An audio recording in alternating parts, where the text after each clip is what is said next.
কাঁঠাল খাওয়ার উপকারিতা ও ক্ষতিকর দিক। কাঁঠাল একটি সুস্বাদু ও পুষ্টিকর ফল, যা শরীরের জন্য অনেক উপকারী।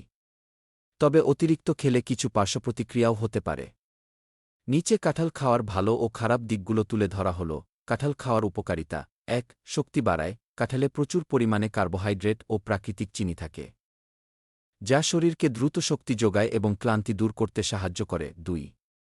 হজমশক্তি ভালো রাখে। এতে ফাইবার থাকায় কাঁঠাল হজমক্রিয়া উন্নত করে, কোষ্ঠকাঠিন্য দূর করে এবং অন্ত্রের স্বাস্থ্য ভালো। ৩. রোগ প্রতিরোধ ক্ষমতা বাড়ায়। কাঁঠালে ভিটামিন সি ও অ্যান্টিঅক্সিডেন্ট থাকায় এটি শরীরের রোগ প্রতিরোধ ক্ষমতা বাড়িয়ে বিভিন্ন সংক্রমণ প্রতিরোধে সাহায্য করে। ৪.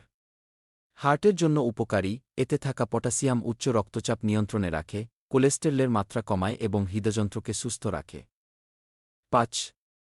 হাড় ও দাঁতের জন্য ভালো। কাঁঠালে ক্যালসিয়াম ও ম্যাগনেসিয়াম থাকায় এটি হাড় ও দাঁতের গঠন মজবুত করতে সাহায্য করে এবং অস্টিওপোরোসিসের ঝুঁকি কমায়। ৩. রোগ প্রতিরোধ ক্ষমতা বাড়ায়। কাঁঠাল খাওয়ার ক্ষতিকর দিক। অতিরিক্ত খেলে গ্যাস ও পেট ফাঁপা হতে পারে, কারণ এটি ফাইবার সমৃদ্ধ। ডায়াবেটিস রোগীদের জন্য বেশি পরিমাণে খাওয়া ক্ষতিকর, কারণ এতে প্রাকৃতিক চিনি বেশি থাকে। রক্তচাপ কমাতে পারে, তাই নিম্ন রক্তচাপের রোগীদের সতর্ক থাকা উচিত।